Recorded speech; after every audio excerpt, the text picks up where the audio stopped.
I'm Maria Harrison. I'm the clinical midwifery educator in Gippsland, and I am facilitating the GP Obstetrics Study Day today. Michael Baker and Antoinette Mowbray contacted me and asked me would I help them facilitate the GP Obstetrics Study Day. This is usually not within my remit, but I contacted Don McRae, the CEO of LRH, and he thought that was a good regional activity to do, so the GPO Study Day was born. Today is about the GPOs in the region coming together.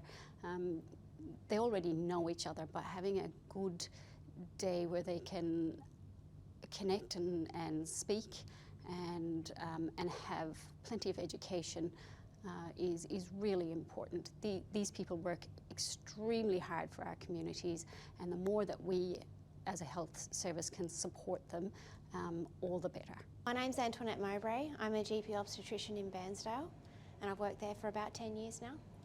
Today we are involved in running a GP obstetrics workshop.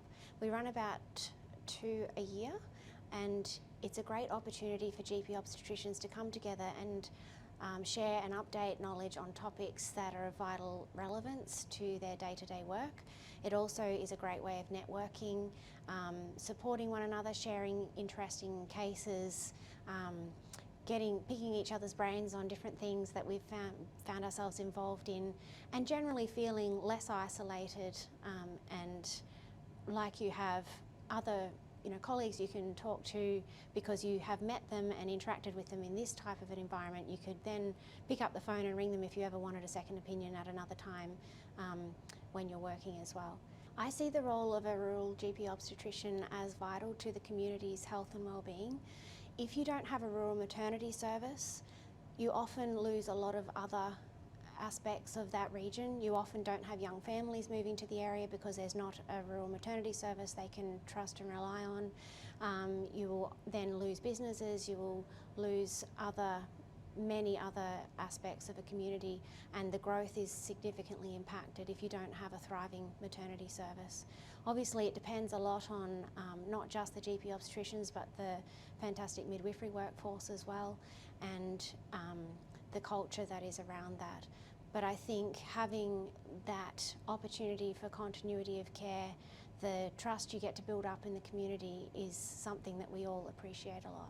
Training to be a rural GP obstetrician takes a number of significant aspects. There's not only the 12 to 18 to 24 months of training to start with, but there's also the consolidation with GP obstetricians that are your mentors, that help you with not just the bare bones of the job but also the decision making, which takes some time and experience to consolidate. Also the importance of maintaining skills. If you're in an environment where perhaps not as much of complicated scenarios might occur, it's really important to go back to a regional centre where those complicated scenarios happen more often, so that when you're faced with them less frequently in your home environment, you can manage it with competence and confidence.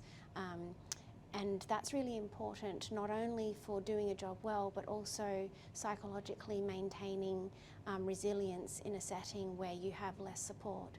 Doing a caesarean section that's difficult at 3 o'clock in the morning when the nearest specialist obstetrician is an hour or more away is not something that you want to do without that maintenance of skills, that confidence that's maintained through making sure skills are at the best possible they can be. Doing upskilling days or maintenance of skills days at regional hospitals, as well as having these networking days where you can discuss cases of interest, is critical to maintaining that. Having these events locally is just so important. It makes it easier for obstetricians in Gippsland to get the event. They're not travelling 3 hours to Melbourne, another 3 hours home, so more of them come, more of them maintain those skills.